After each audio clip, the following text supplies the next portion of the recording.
Sabrina Carpenter is the queen of glow-ups. She's so talented that the most challenging part of filming her new movie Work It was trying to be bad at dancing. But the road to stardom isn't an easy one, especially when you end up with big Disney Channel expectations. Thankfully, Sabrina's used to the drama and has tons of talented friends supporting her. From being a little red-headed guest star in Austin and Ally to how she's trying to inspire women to have it all today, here's how Sabrina has grown up in the spotlight and what big plans are next on her to-do list. Let's pretend that I'm actually 15, so this doesn't feel as embarrassing.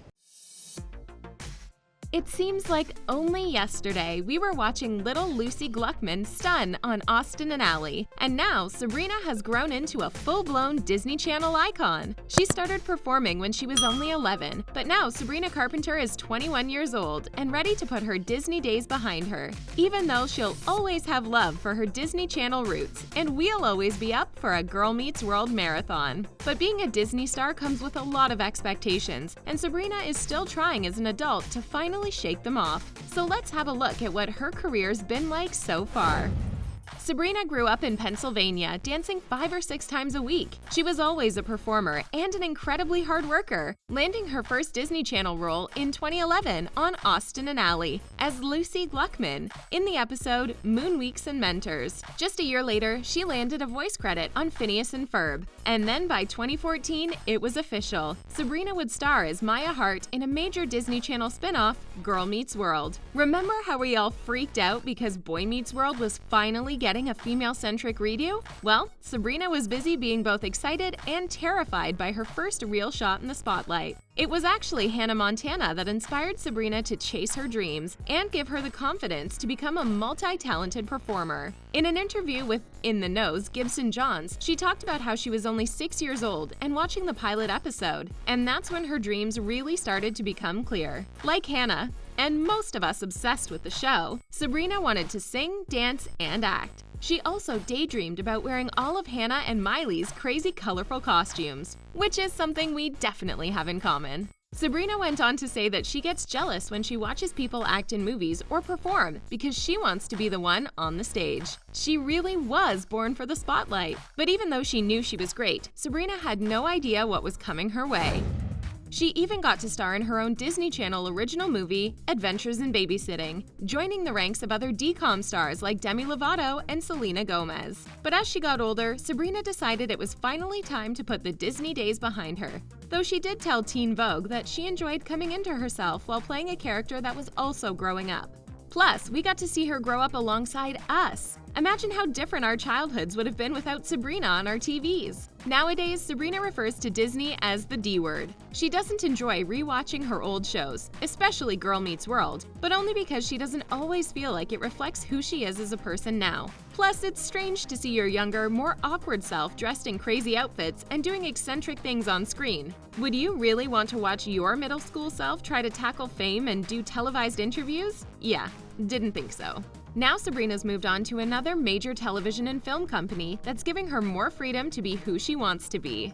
You might have heard of this little old streaming service called Netflix. First, she appeared as Harper Crayman in Tall Girl, but with Work It, she finally has her starring role in a Netflix movie. In the film, which Sabrina describes as a new generation's version of Step Up, Sabrina plays Quinn, an overachiever with a 4.0 GPA and some huge college aspirations. When Duke University says her extracurriculars suck, she ends up forming her own dance troupe alongside Liza Koshy and Jordan Fisher. It's a huge opportunity for Sabrina, who gets to cement herself as a Netflix star and work alongside some of the most famous young faces today. Plus, we get to see another dancing movie, and there are never too many, right?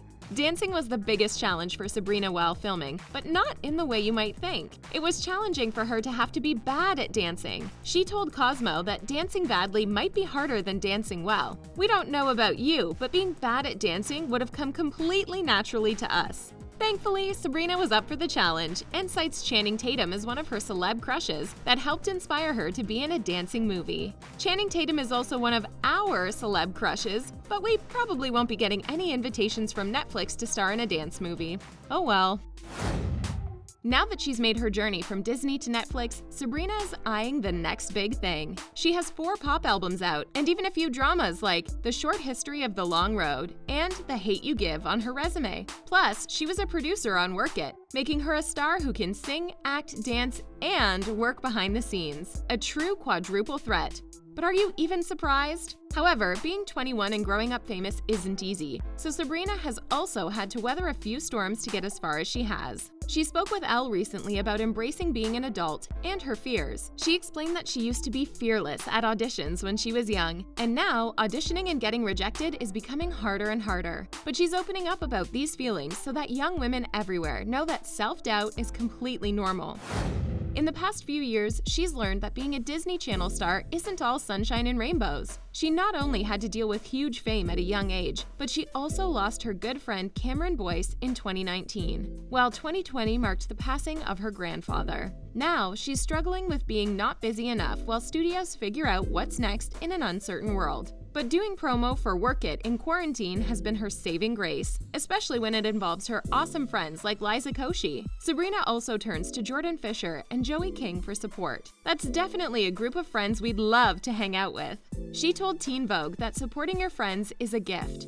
We couldn't agree more, Sabrina. While Sabrina would rather focus on friendships, the media has always hounded her about relationships. Just imagine how embarrassing and dramatic trying to date was in high school, and multiply that times 1,000. It all started when Sabrina was linked to her Girl Meets World co-star, Corey Fogle-Manis, though she put those rumors to rest by saying their love was completely platonic. She's also been linked to her Tall Girl co-star, Griffin Gluck, and Riverdale star Casey Cott, who starred in her Why music video. But since her split from Good Luck Charlie star Bradley Stephen Perry in 2015, she's mostly been single and living her very best life. So, what's next for the rising star? While Work It may be all fun and games, Sabrina wants to take on the serious stuff too. The stuff that comments on the way that society works and that really inspires change, like The Short History of the Long Road and The Hate U Give. Reflecting on Haley, her Hate U Give character now, Sabrina told Teen Vogue that she's proud to play a character that can be a mirror for some people, as harsh as that may seem. Sabrina's not afraid to take on the tough roles, and we all know that sometimes you gotta see the bad to really recognize the good that's out there, and to make serious changes that'll make the world a better place. As a first-time producer on Work It, Sabrina is now thinking about how she wants to keep exploring the behind-the-scenes creative process of creating movies and television. Right before we all got stuck in quarantine, she was starring in Mean Girls on Broadway as Cady Heron. She only got to perform 2 nights, but she hopes that as soon as things go back to normal, she can continue her Broadway dreams. And if they cast a musical Mean Girls movie, she'd be our first choice to star. So from a small red-headed aspiring performer to a confident blonde bombshell, Sabrina Carpenter has definitely done a good job of growing up in the spotlight. She's gorgeous, healthy, and happy on the inside and the outside. But she knows that being a star is always work, and she's willing to put in the hours. With her amazing friends and fans cheering her on, what do you think the next decade of her life will look like? How does it feel watching Sabrina Carpenter glow up right before our eyes? Let us know your favorite roles from the Work It star's career in the comments. Don't forget to hit that like button and subscribe to The Things for more. Thanks for watching, and we'll see you next time.